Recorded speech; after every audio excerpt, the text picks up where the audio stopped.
इस बदलाव की ओर होने चाहिए, ये मेरा मत है। इस चर्चा के अंदर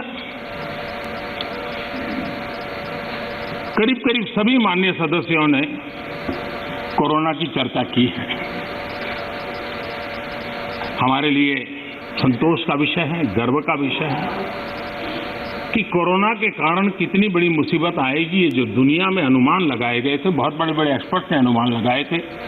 भारत में भी एक भय का वातावरण पैदा करने के लिए भरसक प्रयास भी हुए थे और एक अननोन एनिमी था, तो विश्वास से कोई कुछ नहीं कह सकता था, विश्वास से कुछ कोई कर भी नहीं सकता था। एक ऐसे अननोन एनिमी के खिलाफ लड़ना था और इतना बड़ा देश, इतना थिकली पॉपुलेटेड देश, इतनी कम व्यवस्थाओं वाला देश, दुनिया को शक होना बड़ा स्वाभाविक भी था, क्योंकि विश्व के बड़े बड़े देश कोरोना के सामने घुटने टेक चुके थे। तब भारत कैसे टिक पाएगा? और भारत एक बार हालत खराब हो गई तो विश्व को कोई नहीं बचा पाएगा, ये समीकरण भी लोग लगा रहे थे। ऐसे में ये 130 करोड़ देशवासियों की डिसिप्लिन, उनका समर्पण, इसने आज हमें बचा के रखा है। क्रेडिट गोज टू 130 करोड़ हिंदुस्तानी, और इसका गौरव गान हमें करना चाहिए। भारत की पहचान बनाने के लिए ये भी एक अवसर है। हम अपने आप को कोसते रह करके कहें दुनिया हमें स्वीकार करे, ये कभी संभव नहीं होता है।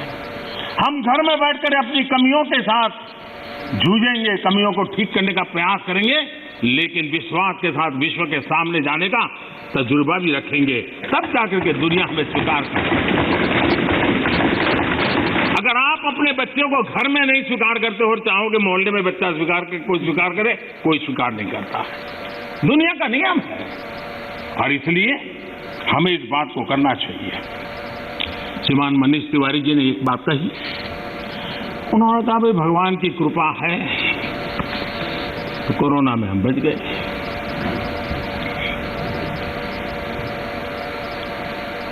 मैं इस बात से जरूर कुछ कहना चाहूंगा। ये भगवान की ही कृपा है जिसके कारण दुनिया इतनी बड़ी हिल गई, हम बच गए। भगवान की, क्योंकि वो डॉक्टर, वो नर्स भगवान का रूप बन के आए, क्योंकि वो डॉक्टर, वो नर्स अपने छोटे छोटे बच्चों को शाम को घर लौटूंगा कह करके जाते थे। 15-15 दिन तक लौट नहीं सकते थे, वो भगवान का रूप लेकर के आए। हम कोरोना से जीत पाए क्योंकि ये हमारे सफाई कर्मचारी, मौत और जिंदगी का खेल उनके लिए भी था, लेकिन जिस मरीज के पास कोई नहीं जा सकता था, मेरा सफाई कर्मचार वहां जाकर के उसको साफ सुथरा रखने का प्रयास करता था।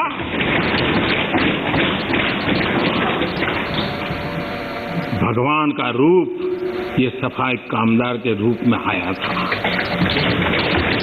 कोई एम्बुलेंस चलाने वाला ड्राइवर पढ़ा लिखा नहीं था, मुझे पता था कि मैं जिसको लेके जा रहा हूं कोरोना पॉजिटिव है।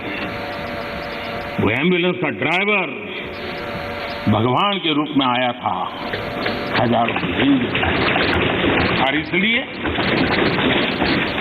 भगवान का रूप ही था जिसने हमें बचाया है। लेकिन भगवान अलग अलग रूप में आया था, और जितनी हम उनकी प्रशंसा करेंगे, जितना हम गौरवगान करेंगे, देश की सफलता का जितना गौरवगान करेंगे, हमारे भीतर भी एक नई ताकत पैदा होगी। कई कारणों से जिन लोगों के भीतर निराशा फैल चुकी है, उनको भी मैं कहता हूं कि कुछ पल के लिए 130 करोड़ देशवासियों इस पराक्रम को याद कीजिए, आपके अंदर भी ऊर्जा आ जाएगा।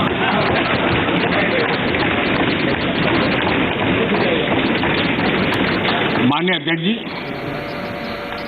इस कोरोना काल एक ऐसा कसौटी का काल था जिसमें कसौटी तब होती है जब संकट होता है। सामान्य स्थिति में बहुत जल्दी ध्यान में नहीं आता है। दुनिया, बड़े बड़े देश, कोरोना में जो हुआ वो तो है, लेकिन उन्होंने हर एक ने तय किया कि वे अपने नागरिकों को सीधे पैसे पहुंचाएंगे ताकि इस संकट की घड़ी में उनके नागरिकों को मदद मिले।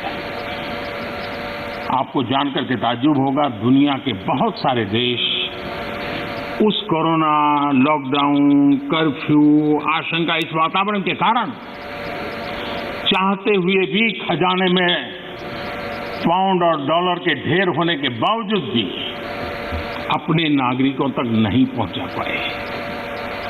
बैंक बंद, पोस्ट बंद, व्यवस्थाएं बंद, कुछ नहीं कर पाए। इरादा था, घोषणाएं भी हुई। ये हिंदुस्तान है कि जो इस कोरोना कालखंड में भी करीब करीब 75 करोड़ से अधिक भारतीयों को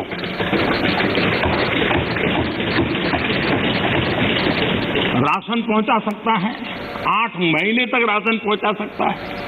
यही भारत है जिसने जनधन, आधार और मोबाइल के द्वारा 2 लाख करोड़ रुपया इस कालखंड में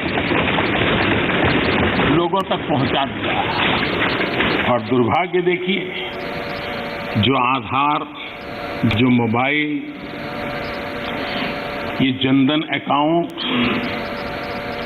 इतना गरीब से काम आया, लेकिन कभी कभी सोचते हैं कि आधार को रोकने के लिए कौन लोग कोर्ट में गए थे, कौन लोग सुप्रीम कोर्ट के दरवाजे खटखटा रहे थे। मैं कभी कभी हैरान हूं और आज मैं इस बात को बार बार बोलूंगा, अध्यक्ष जी मुझे क्षमा करना।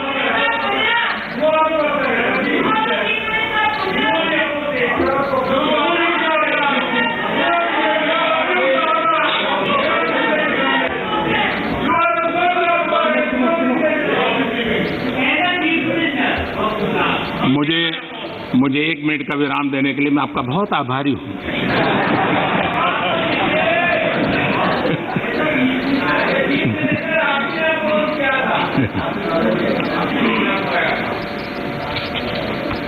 इस हसन में कभी कभी अज्ञान भी बड़ी मुसीबत पैदा करता है।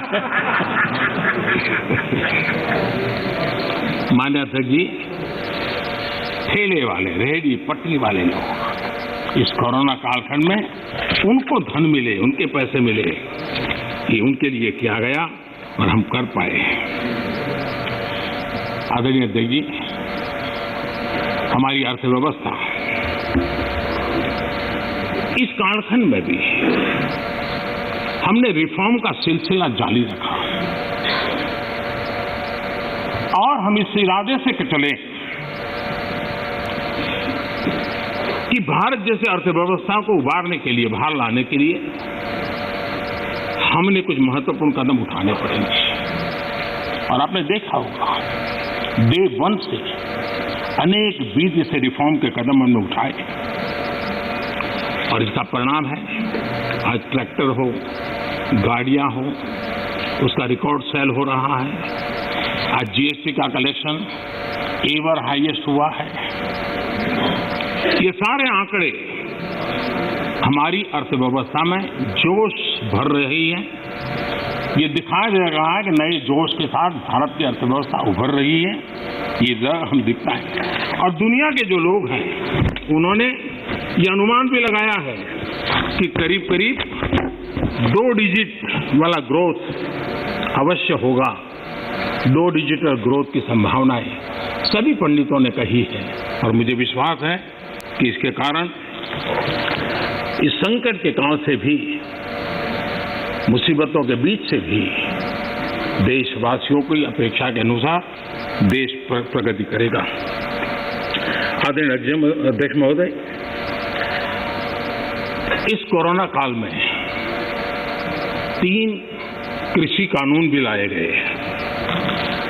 ये कृषि सुधार का सिलसिला बहुत ही आवश्यक है, महत्वपूर्ण है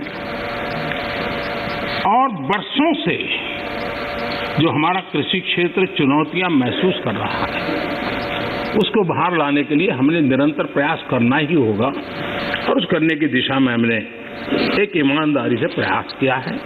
जो भावी चुनौतियां, जिसको कई विद्वानों ने कहा हुआ है, कोई मेरे शब्द नहीं है, कृषि क्षेत्र की इन भावी चुनौतियों को हमने अभी से डील करना पड़ेगा और उसको करने की दिशा हमने प्रयास किया है।